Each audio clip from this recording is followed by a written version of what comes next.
Olá, meus queridos e queridas, tudo bem com vocês? Espero que sim. Espero que vocês estejam prontos para mais uma aula. E estamos aqui novamente para darmos continuidade aí ao modernismo brasileiro e agora dando ênfase ao segundo momento dessa escola literária que começa em 1922 com a primeira semana de arte moderna, tem seu momento super radical, um momento mesmo de libertação, de diferenciação, né, de ruptura com as formas clássicas, que vai de 1922 até 1930. Mas a partir de 1930 surgem novos escritores que vão amadurecer esse projeto no Brasil. E é sobre esse amadurecimento e é sobre esses novos autores que nós vamos falar hoje, ok? Deixa eu compartilhar meu texto, a minha tela também com vocês, ok? Deixa aqui aumentar um pouquinho meu rosto. Então, vamos falar desse segundo momento modernista.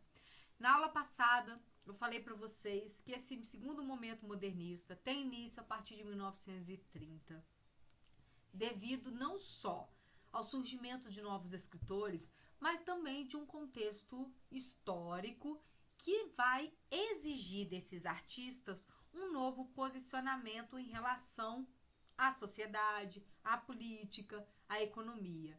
Nós vimos na aula passada que o período de 1930 até 1945, que é o período dessa segunda fase, é um momento bem conturbado na nossa história, é um momento de grandes transformações, né? Um momento de crise econômica, crises políticas e principalmente vão gerar crises sociais, né? Estamos falando de um momento em que grandes ditadores surgem no mundo, né? Surge aí a ideologia do fascismo, a ideologia do nazismo, que se espalha pelo mundo afora, a ideologia socialista. Então, nós temos regimes totalitários na Europa e também aqui no Brasil.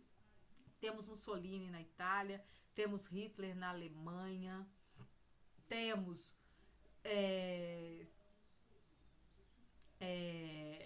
Stalin, né,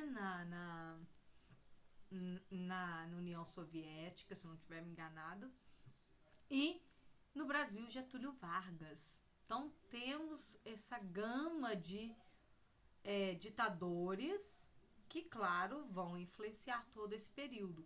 Então não tinha como a arte negar isso, gente, não falar disso, não trazer à tona essa realidade. Por isso que a segunda fase do modernismo é um momento de, além de consolidar todas as conquistas, é um momento de repensar, de refletir tudo aquilo que está acontecendo. Então é um movimento que tem que amadurecer na marra para poder refletir todo todos esses acontecimentos que se dão aí na década de 30 e 40, ok? Falamos também na última aula um pouquinho sobre as características da poesia, porque agora nós vamos nos dedicar a conhecer os poetas desse momento. E falamos então que essa poesia da segunda fase é uma poesia de consolidação em que vai conviver a primeira fase modernista, com todas as suas conquistas, com a sua linguagem coloquial, com o seu falar brasileiro, com os versos livres e brancos, e vão conviver agora com a retomada da poesia clássica, com a língua erudita. Então não é porque eu sou modernista, eu tenho que abandonar tudo que foi produzido no meu país até então. Não, eu vou retomar, vou fazer referência a esse período clássico, vou trazer todo esse clássico para o modernismo e repensar esse clássico dentro dos ideais modernistas, né? Não é abandonar tudo que foi feito. O próprio movimento, né, antropofágico que nós já vimos lá para trás, né, o movimento de antropofagia de Oswald de Andrade, tinha essa proposta, né? A proposta de trazer o que é estrangeiro, do que é nosso, trazer, a gente devora, a gente aproveita, tira disso que é bom, descarta o ruim e dá uma nova roupagem, uma nova cara, transformando esse estilo num estilo brasileiro. Então, a segunda fase vai fazer isso também com as formas anteriores. Vai lá, busca lá o que é clássico, dá essa roupagem modernista e traz um novo elemento para o leitor, para o telespectador, né, para aquele que vai consumir o modernismo no Brasil nesse momento, ok? E hoje, claro, vamos dar ênfase a esse grande poeta que se encontra aqui, gente. Esse cara que é maravilhoso, desse sorriso tão singelo, Carlos Drummond de Andrade, né? É um poeta lindo, é um poeta fantástico que vocês vão descobrir agora, né? De uma potencialidade enorme. Não é à toa que ele é considerado um dos maiores poetas brasileiros até os dias atuais, tá? Então vamos conhecer um pouquinho da história de Drummond. Deixa eu colocar aqui para vocês, né? Quem que vai ser Carlos Drummond de Andrade? Carlos Drummond de Andrade, ele vai nascer em 31 de outubro, né, de 1902, na cidade de Itabira, aqui em Minas Gerais. Então, Drummond é da nossa terrinha, né, gente? Olha que coisa maravilhosa, é mineiro como nós.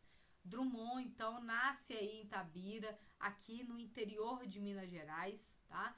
Vai descender de uma família de fazendeiros tradicionais da região, tá? Vai ser o nono filho do casal Carlos de Paula Andrade, Julieta Augusta Drummond de Andrade, tá? E desde pequeno, Drummond demonstrou grande interesse pelas letras, pela literatura, tá? E vai se ingressar num colégio a partir de 1916 em Belo Horizonte. Vai estudar por lá, tá?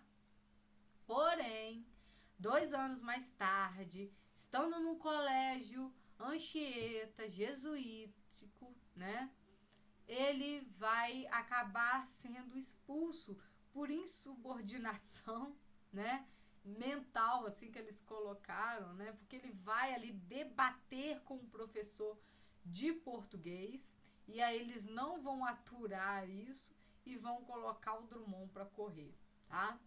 E aí ele vai continuar estudando, claro, e volta depois para Belo Horizonte e aí começa a escrever a partir da década de 20, tá? Ele começa a fazer seus primeiros trabalhos, entra aí para o Diário de Minas. Drummond vai ser jornalista, Drummond vai pertencer ao jornal, mas vai estudar química, meninos, olha só. Quando ele vai fazer uma faculdade, ele faz faculdade de química, não, desculpa, de farmácia, né? Ele vai ser farmacêutico, porém nunca exerceu a profissão. Ele sempre gostou de escrever, ele sempre gostou de ler e ele vai viver disso, tá? Por isso que ele vai trabalhar nos jornais, é por isso que ele vai escrever crônicas, ele também vai escrever contos, ele vai viver da prosa, porque é isso que ele vai colocar no jornal, é isso que ele vai vender e é disso que ele vai sobreviver. A partir de 1925, ele vai se casar, né? A partir não, em 1925, ele se casa com Dolores Dutra, tá? E vai ter 2 filhos com essa esposa. Um deles, que é Carlos Flávio, vai nascer e vai durar apenas meia horinha, gente. Ele vai morrer logo após o parto, né? E isso vai trazer consequências para a própria literatura de Drummond. E depois ele vai ter uma outra filha, que é a chamada Maria Julieta, que vai ser a grande paixão de Drummond, tá? E aí ela vai viver, assim, até os seus 50 e poucos anos. Infelizmente, morre antes de Drummond por conta do câncer. E aí Drummond, como era apaixonado pela filha, ele não suporta a perda da filha e morre poucos dias depois que a filha morreu também, né? Ele morre ali de tristeza, de desgosto de perder a filha, tá? Como eu disse para vocês, voltando um pouquinho no tempo aí, em 26, então, ele começa a ministrar aulas para poder sobreviver. Formado em farmácia, claro que vocês vão pensar que ele vai dar aula de química, né? Nananina, não. Drummond deu aula de geografia e de português, tá, gente? Num colégio chamado Ginásio Sul-Americano, lá na Sociedade Natal, em Itabira, tá? E aí, a partir de 1930, Drummond publica sua primeira obra. Ele reúne os textos escritos aí durante a década de 20, textos influenciados pela primeira fase modernista, influenciados pela poesia de Manuel Bandeira, influenciados por Oswald de Andrade, por Mário de Andrade, com quem ele teve, né, grande afinidade. Teve ali contato direto com esses poetas da primeira geração. E, além disso, os poetas da primeira geração vão achar já Drummond genial, grandioso, desde o início, ok? Então, ele vai publicar em 1930 o livro chamado Alguma Poesia, tá? Aí inicia o segundo momento do modernismo, a partir da publicação dessa obra, ok? E aí, meninos, a sua carreira poética vai ser dividida em 4 momentos. A gente vai ver que Drummond também vai passando por transformações, Drummond também vai mudando o seu estilo, a sua temática, né? Ao longo do tempo, ao longo de toda a sua produção, tá? E cada uma dessas partes, desses momentos, vão ser compostas por obras que a gente consegue exatamente ver toda a evolução de Drummond. Eu vou tentar mostrar alguns desses poemas para vocês verem quanto que Drummond vai amadurecendo também, né, como pessoa e como artista, como poeta, ok? Tranquilo até aqui, meninos? Então, vamos falar desse poeta. Olha aí, uma foto colorida de Drummond, um Drummond já mais idoso, né? Se não me engano, é uma foto aí da década de 70, 80, né? E Drummond, se não me engano, morre na década de 80. Então vamos falar desse primeiro momento de Drummond. Quem que é Drummond quando inicia a sua escrita? Num primeiro momento, olha só, vou ler aqui para vocês. Sem se deixar envolver, o poeta mantém um certo distanciamento do mundo à sua volta, o que lhe possibilita brincar e soltar a razão, deixando-a entregue a si mesma, maquinando incertezas e certezas, mas as feitas a negar e anular o que a construir. Daí os temas do cotidiano nessa primeira fase, da família, do isolamento, da monotonia, entediante das coisas e do viver expresso numa linguagem coloquial, plena de ironia seca, sarcasmo, humor, desencantado, onde sentimento e emoção são refreados. Guarda isso aqui, porque essas são as características desse primeiro momento de Drummond. Então, quando Drummond começa a escrever, Drummond é um poeta genial, um poeta que traz uma escrita que os modernistas queriam, que traz o efeito que o modernista queria, mas um poeta ainda muito isolado do mundo, um poeta muito individualista, um poeta que não se deixa envolver com o mundo, tá? Que se separa. Isso possibilita, traz a possibilidade, aliás, de brincar também, de soltar a razão e de ser extremamente irônico com algumas coisas que acontecem na vida, né? Ele tem esse olhar e traz essa ironia. Uma característica que vocês vão guardar, que Drummond tem e pertence a todos os momentos de sua produção, é a ironia, o humor, tá? Drummond vai ter isso presente em todos os momentos da sua produção. Claro que em momentos isso vai parecer mais intenso, em momentos menos intensos, tá? Porque vai depender dessa fase, mas vai estar sempre presente, tá? Então, o que vocês vão guardar? Primeiro momento, temas do cotidiano. Um poeta individualista, um poeta pessimista, negativo em relação às relações sociais. Drummond não acreditava nos relacionamentos, na aproximação de um ser humano por outro. E não acreditava nessas relações. Ele acreditava que havia sempre um interesse por trás, que ninguém poderia, de fato, se aproximar do outro sem querer algo em troca. Apenas por ajuda, apenas por amor. Drummond não acreditava nisso. Por isso tem essa ironia seca. Drummond vai ser seco nesse momento, tá? Sarcástico em relação a essas relações sociais, porque ele não acredita nela. Ele está distanciado do mundo.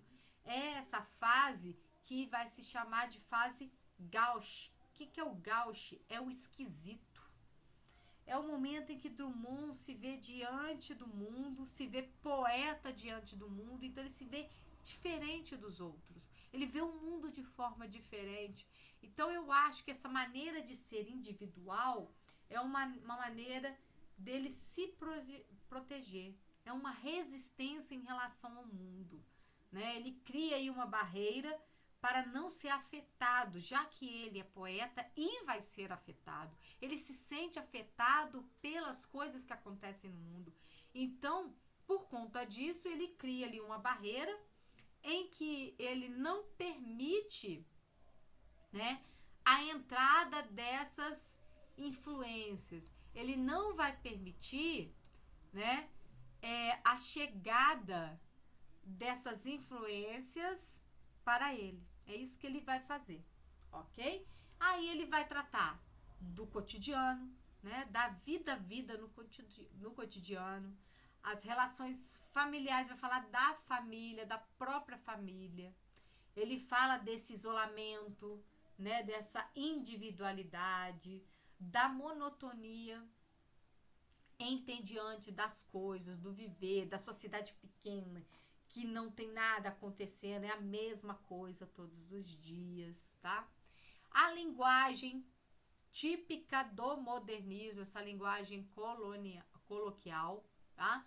Essa ironia, esse humor, esse sarcasmo vai se fazer presente, ok? Esse desencantamento em relação às relações, né?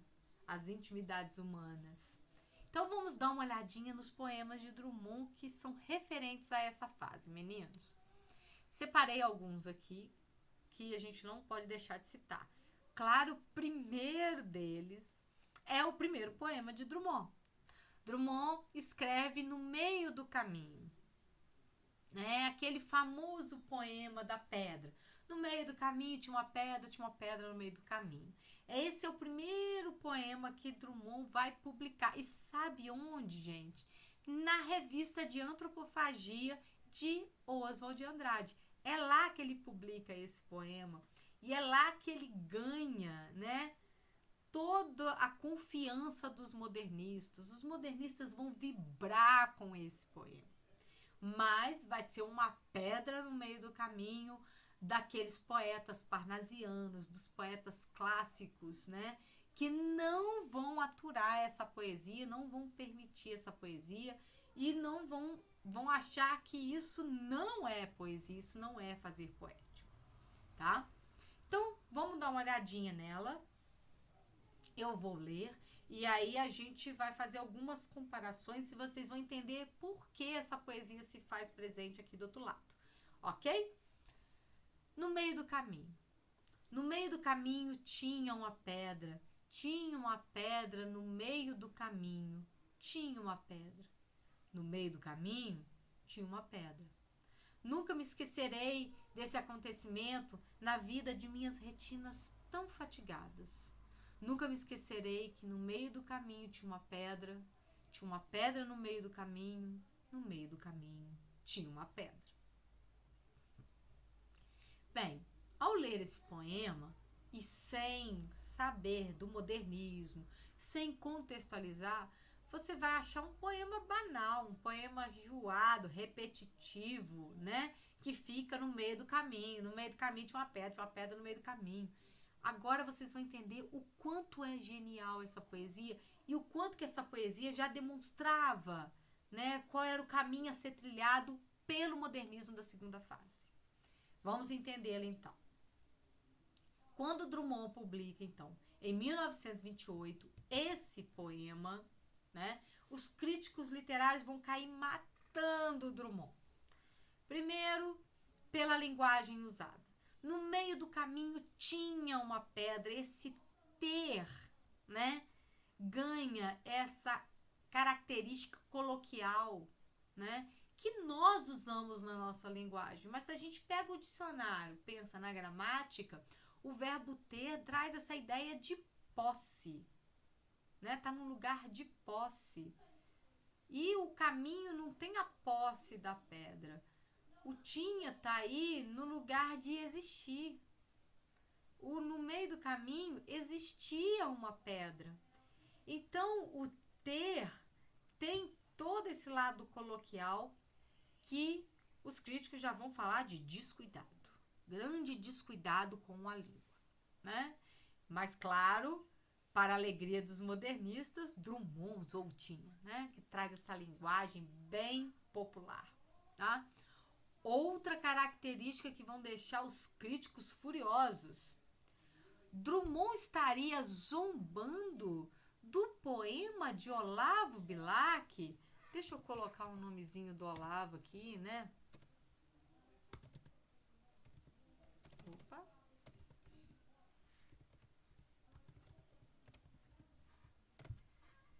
Essa poesia que está aqui do lado é a poesia de Olavo Bilac. E nós já sabemos que Olavo Bilac era um grande parnasianista. Foi um grande poeta dentro do estilo parnasiano, sem dúvida alguma. Não estamos aqui para julgar as escolas literárias, né? Mas sim para conhecê-las e para ver como que elas representam cada momento também na nossa história. Então, Olavo Bilac vai ser aquele poeta, né, totalmente dedicado ao tradicional, ao clássico. Para os parnasianos, a arte bastaria por si só. É a arte pela arte. Então, a poesia, ela não precisa nem fazer sentido, ela não precisa ter uma temática. Basta que ela seja muito bem construída através da linguagem, através das rimas, da metrificação.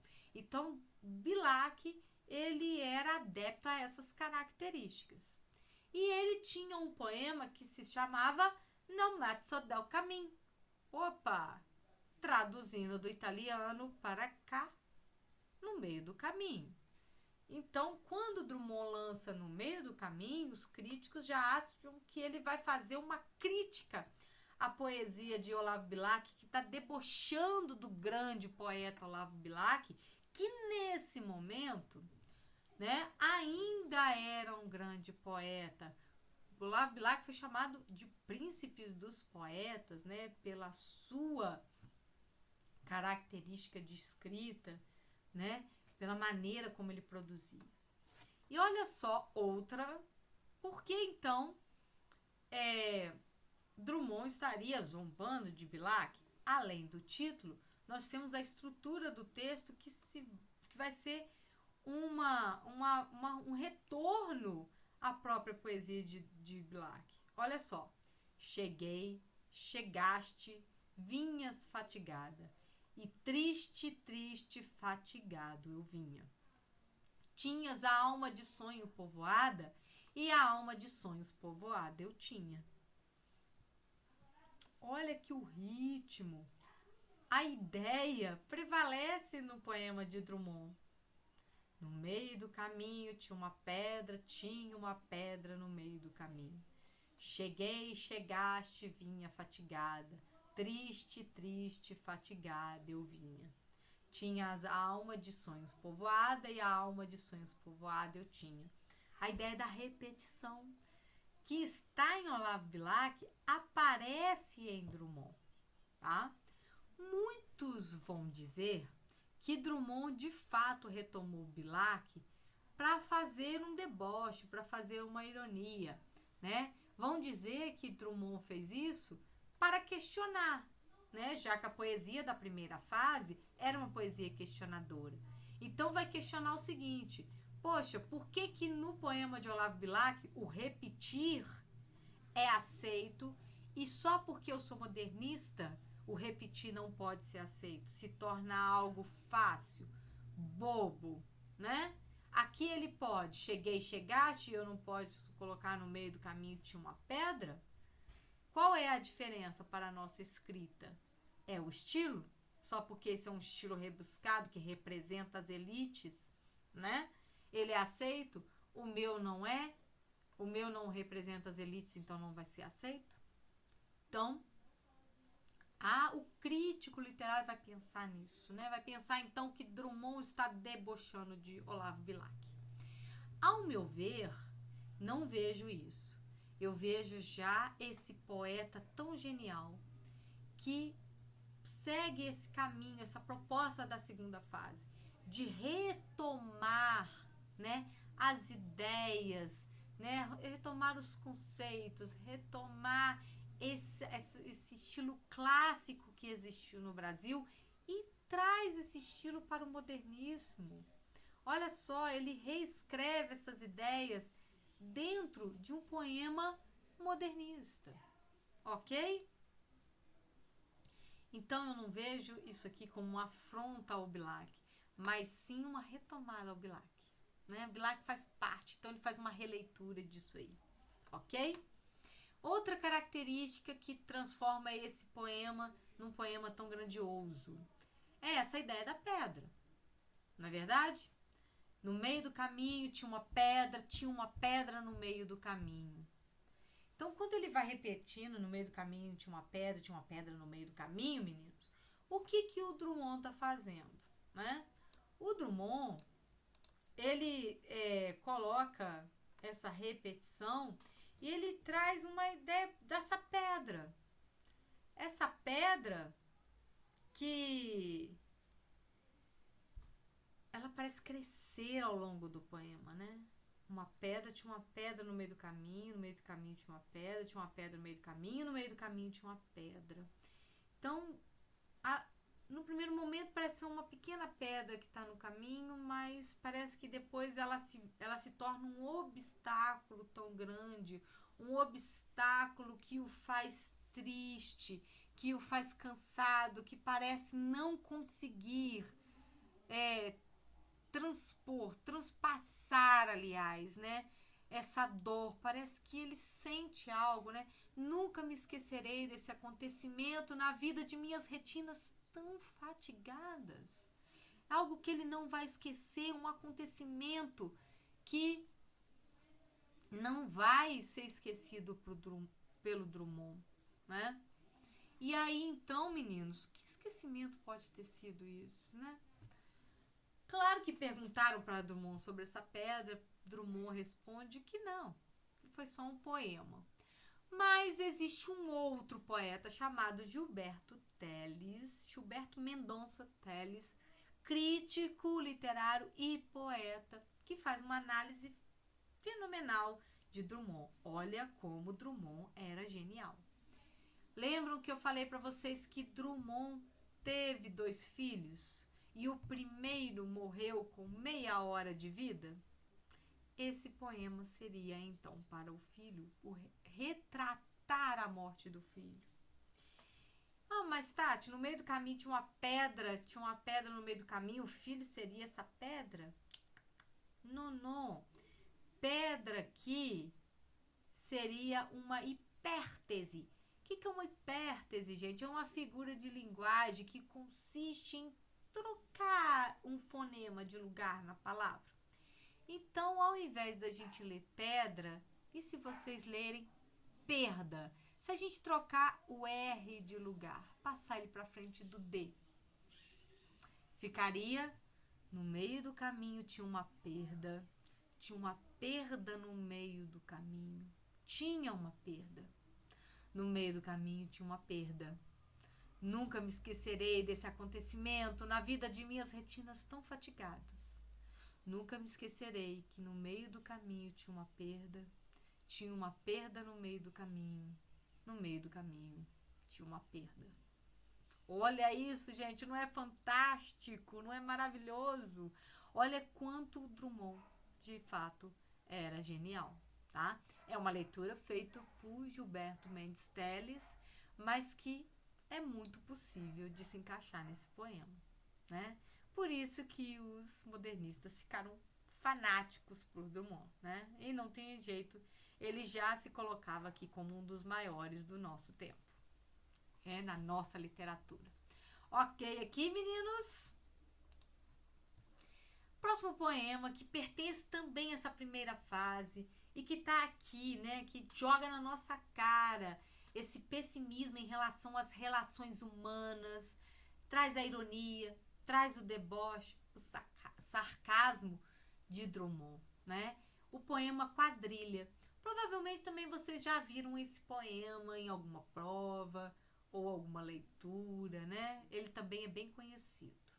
Olha como é que se parece, só parece um poema banal, um poema bobinho. Mas vocês vão ver o quanto que está atrás da escrita de Drummond. Vamos ler juntos? Quadrilha. Então ele coloca aqui: João amava Teresa, que amava Raimundo, que amava Maria, que amava Joaquim, que amava Lili, que não amava ninguém.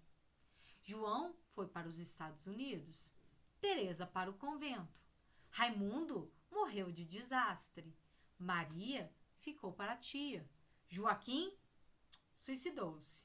E Lili casou com J. Pinto Fernandes, que não tinha entrado na história. Vamos lá. Olha só, parece de novo um poema bobinho. Mas, como eu já disse, Drummond não é para iniciantes. Drummond é para iniciados. Drummond é para quem gosta de literatura. Olha só. Como que ele traz o retrato das relações humanas e como ele coloca aí a sua descrença em relação humana. Vamos entender essa história, então, dessa quadrilha? João amava Teresa. João era apaixonado por Teresa. Porém, Teresa nunca deu bola para João, porque o amor de Teresa era Raimundo. Teresa era apaixonada por Raimundo, mas que, por sua vez, nunca olhou para Teresa. Raimundo gostava, amava Maria, que só tinha olhos para Joaquim, que, por sua vez, amava loucamente a Lili. Mas só que a Lili não gostava de ninguém. A Lili era a única que não se envolvia, não sofria por amor, né? Então a gente já começa aqui com os desencontros amorosos, né? João amava a Teresa, a Teresa nunca amou João, a Teresa amava Raimundo, que nunca amou Teresa, mas que era apaixonado por Maria. Maria só tinha olhos para Joaquim, não gostava de Raimundo. Joaquim só queria Lili, mas a Lili não queria saber de ninguém dessa confusão aí, né? Olha os desencontros ocorrendo. Olha, né, as interrupções amorosas. Quem eu quero não me quer, né? É mais ou menos isso aí. É por esse caminho que Drummond está passeando. E aí ele nos traz todo o seu sarcasmo em relação a essas relações amorosas. João foi para os Estados Unidos, já que Teresa não me quer. né? Já que eu não sirvo para Teresa e a Teresa, é somente Teresa que serve para mim, eu vou embora. O que eu vou ficar fazendo aqui? Vou embora, vou sofrer em outro lugar. Foi para os Estados Unidos. A Teresa era apaixonada pelo Raimundo, porém o Raimundo morreu de desastre. E aí então a Teresa fala: já que eu não tenho o amor da minha vida, eu não tenho com quem casar, vou para o convento. Teresa vira freira, né? E Raimundo morre, né? Lembra que Raimundo era apaixonado por Maria, né? Mas Maria nunca teve olhos para Raimundo porque ela era apaixonadíssima por Joaquim. Joaquim era a paixão da vida de Maria. Mas só que Joaquim só tinha olhos para Lili, aquela que não amava ninguém, lembra? Só que a Lili se casou com J. Pinto Fernandes. Então Joaquim suicida por amor, né? Porque Lili, que não queria saber de ninguém, foi a única que se casou. Olha o deboche, olha a ironia de Drummond exatamente aqui.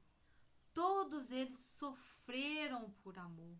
Nenhum conseguiu concretizar a união. A única pessoa que vai concretizar, que vai não, se apaixonar não, né? Apaixonar é forte. Mas que vai se casar é Lili. Né? Por que isso? Porque Lili casa-se com J. Pinto Fernandes, que não tinha entrado na história. Com quem Lili casou? J. Primeiro nome desconhecido, mas Pinto Fernandes é o sobrenome que sai em letras maiúsculas, grande, sonoro, né? O que ele está trazendo pra gente? Ele está falando que a Lili se casou por interesse. Ela se casou porque não precisa de amor para casar, gente. As pessoas podem casar por interesse. Tá vendo como o Drummond, nessa primeira fase, Gauche, ele está tão distante das pessoas, ele se mantém nesse isolamento, ele é individualista, ele não se deixa envolver pelas relações, ele cria uma barreira, mostrando que, para quê? Eu vou me envolver com as pessoas para acabar como João, como Teresa, como Raimundo, como Joaquim, como Maria? De maneira alguma. Me afasto de todos. Tá vendo aqui, meninos? Olha quanto Drummond era grandioso, né? E aí, então, paramos por aqui hoje, né? Pra gente, na aula da semana que vem, falar sobre essa segunda fase de Drummond. O que vai ter de mudança em Drummond, né? Por que Drummond tem um segundo momento de escrita? Compreendemos, então, que Drummond, nesse primeiro momento, é esse poeta isolado. Esse poeta que evita as relações, que nega as relações sociais, que é pessimista diante do amor, né? Diante do mundo. Evita o mundo, evita as pessoas, né? Por isso, primeira fase, Gauche. A primeira fase, esquisito. Ele se sente esquisito diante do mundo, porque ele é influenciado pelo mundo. Ele é sensitivo em relação ao mundo. Então, ele se afasta. Ok? Ficamos por aqui. Espero que vocês tenham compreendido. Qualquer dúvida, deixem para mim lá nos comentários. A gente se encontra na nossa próxima aula, ok? Beijos. Até o nosso próximo encontro. Tchau, tchau.